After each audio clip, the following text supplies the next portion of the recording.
morning, this is Bobby Cleveland Outdoors on WLBT. Behind me, as you see them stalking through the water, are a bunch of guys grabbing snakes. What kind is it, Brad? One time they came over here, fishing trip, and they weren't catching any fish, and they just decided to grab snakes.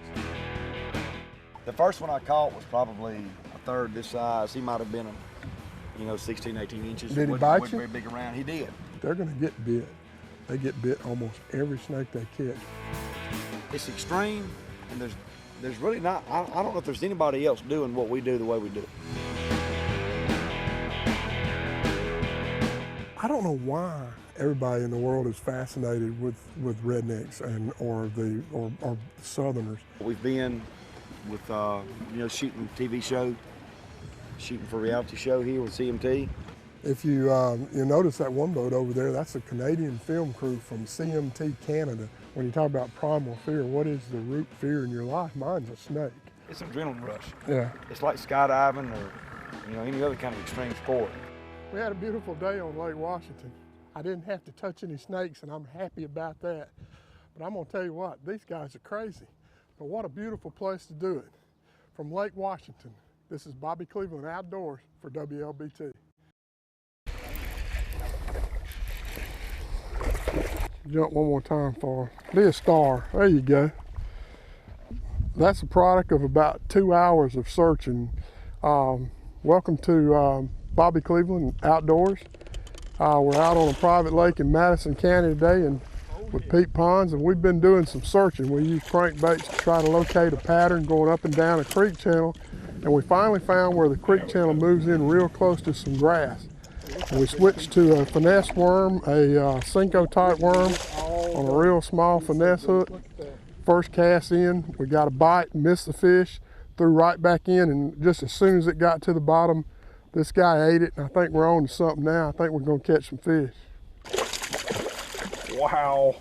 That's a chunk, man. Yeah. Boy, I'm showing out for you. That's what it's all about right there, boys and girls. I'm telling you, that you just can't go wrong with that fit, with that crankbait. That's a nice one.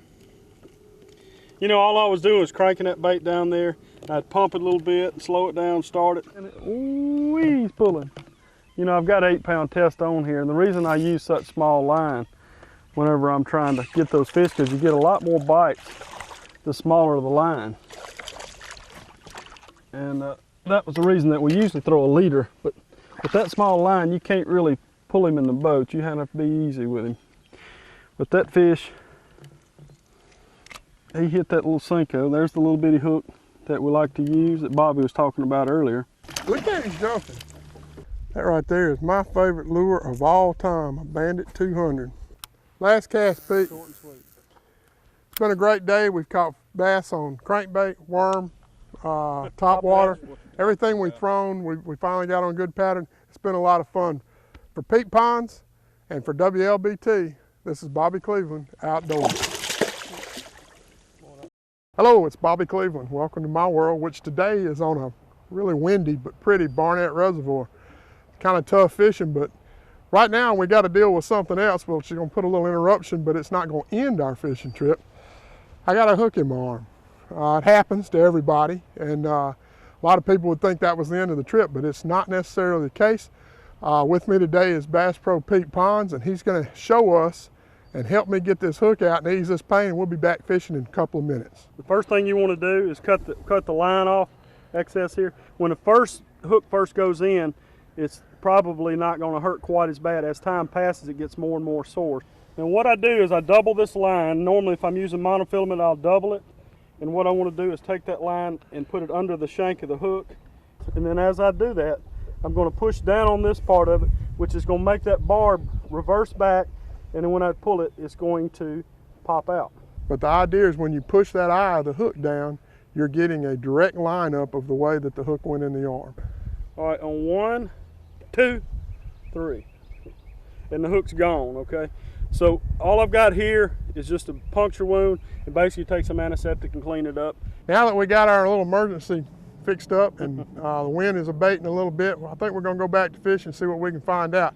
Thanks for joining me on the water. Thanks for Pete Ponds for being out here and showing us his painless hook removal. I'm not sure about the painless part, but I'm all right and I'm ready to fish.